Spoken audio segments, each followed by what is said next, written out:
गए। So guys welcome back to a new vlog.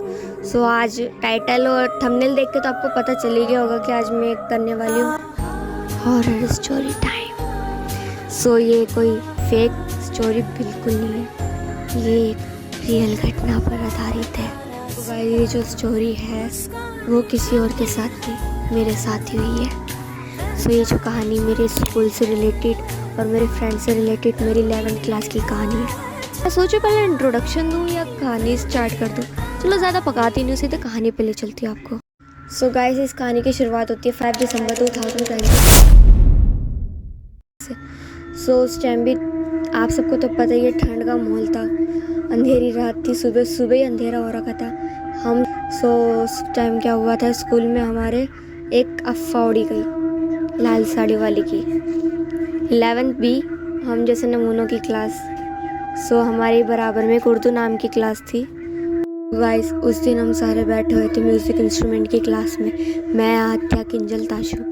उसमें एक लड़की की कमी थी, प्राची नाम की, जो कि हमारे ग्रुप की एक फ्रेंड थी, और वो गई थी उर्दू रूम में। उसने बंक मार लिया था हमारी म्यूज़िक इंस्ट्रूमेंट की क्लास। वो अपनी 11th की फ्रेंड के साथ, सिमरन नाम की लड़की के साथ बंक पे थी उस दिन। और उस दिन उसने उर्दू रूम के बाहर से सुनहरा धागा लिया और उसको अपने हाथ पे बांध लिया उन दोनों ने। और उस दिन के बाद से उनके साथ कुछ अजीब घटनाएं होने लगी। तो प्राची और सिमरन को नहीं पता कि उनके साथ आगे क्या होने वाला है। सो एक हफ्ता बीत जाता है, वो स्कूल नहीं आते हैं। और एक हफ्ते के बाद सिमरन की मम्मी स्कूल में आके उसका नाम कटवाने वाली थी। शक होने लगा। सर ने बोला क्यों। सो इसकी कहानी अब स्टार्ट होती है। प्राची स्कूल आई थी, उसने हमें सब कुछ बताया कि हमने ऐसे ऐसे किया।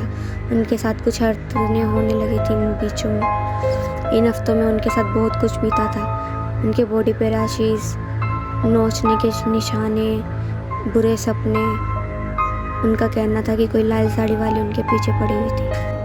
असली डरावनी घटना तो तब बीतती है जब प्राची और सिमरन की एंट्री स्कूल में होती है, वो भी एक हफ्ते बाद। सिमरन के साथ उसकी मम्मी आई थी स्कूल में टीचर से बात करने कि इन बीच इन हफ्तों में उनके साथ क्या बीती। लेकिन जब टीचर्स को उन्होंने बताया कि उनके साथ क्या क्या हुआ, टीचर्स और प्रिंसिपल ने इन चीज़ों को इग्नोर किया। उनको लगा कि उनके स्कूल की रेपुटेशन ख़राब हुई इससे, इसलिए उन्होंने सिमरन की मम्मी के कहने पर उनके हाथ में टीसी दे दिया बिना गुस्सा वाले के लिए। सो सिमरन के जाने के बाद अब सिर्फ इस स्कूल में प्राची बचती है, जिसे पता है कि इस स्कूल में उनके साथ क्या क्या हुआ है। अब प्राची की मुलाकात हमसे होती है, मेरे ग्रुप से, जिसमें से एक आद्या, लक्की, ताशु, किंजल और दिशा और मैं थी। प्राची ने हम सबको बताया कि उसके साथ क्या क्या हुआ, पर हमको अभी तक यकीन नहीं हुआ था। उसने जब हमें बताया कि उसके साथ क्या क्या हुआ, कैसी कैसी घटनाएं हुई, वो कैसे बाबा के पास गई, कैसे उसको भूतनी से छुटकारा मिला, लेकिन हमें अभी तक उस पर यकीन नहीं आता। लेकिन उसी रात हम सबके साथ फिर से इकट्ठे हुए।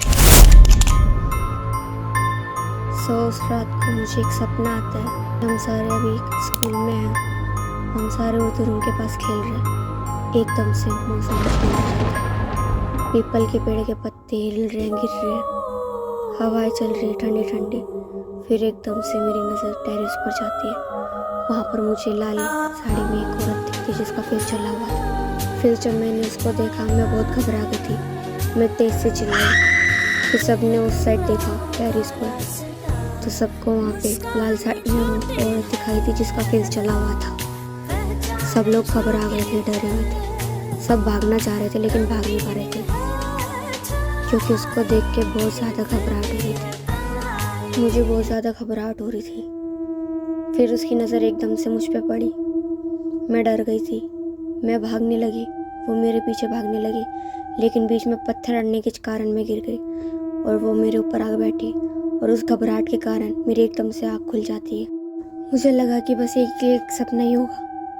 लेकिन जब नेक्स्ट मॉर्निंग जब मैं स्कूल जाती हूँ, ये बात मैंने जब अपने ग्रुप को बताई, तो मुझे पता चलता है कि सेम थिंग ताशु और किंजल के साथ लास्ट नाइट को हुई थी। वो भी सपनों में दब गए थे और उठ नहीं पा रहे थे।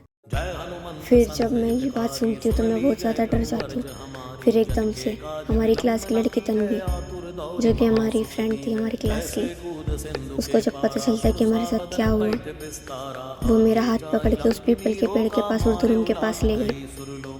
फिर वो टेरेस की ओर देख के चुड़ैल को गालियाँ दे रही थी, कुछ ना कुछ बोल जा रही थी। मैं उसको देख के डर रही थी कि ये क्या कर रही है। फिर जब वो मेरे को अंदर लेकर आई, उसने हनुमान चालीसा सुनाया हम सबको। फिर उसने हमें बताया कि उसके पापा कालका माता के बहुत बड़े भक्त हैं और इन चीज़ों से वो डरती बिल्कुल नहीं है। उन्होंने बस उसके बाद सब कुछ नॉर्मल हो गया हमारी लाइफ में। सो गाइस, ये स्टोरी टाइम बस अभी यहीं तक था। और अगर आपको मज़ा आया हो और ऐसे ही स्टोरी टाइम और जाननी हो तो उसके लिए मेरे को सब्सक्राइब करें। और अगर आपको कोई और सी भी स्टोरी सुनने का मन हो तो मुझे कमेंट में ज़रूर बताएं। और वैसे अगर आपके साथ भी ऐसी कोई घटना हुई हो तो कमेंट में मेरे को ये भी बताएं। आज के लिए बस इतना ही। Bye, take care. I hope आप हेल्दी रहें एंड स्वस्थ रहें।